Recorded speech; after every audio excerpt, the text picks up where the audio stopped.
kagapfukamunwa ka original kageze umusa ntago duhenda oya utu dupfukamunwa na original kabisa umusa irebere kabisa ni karite nziza kabisa shiramo wumve ingofero ivamura oya ni sawa cyane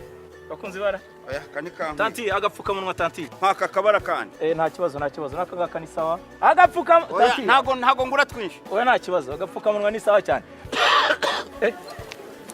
aka nako rero tanti jyamo nawe agapfukamunwa tungutu memuretse kisekana sana hu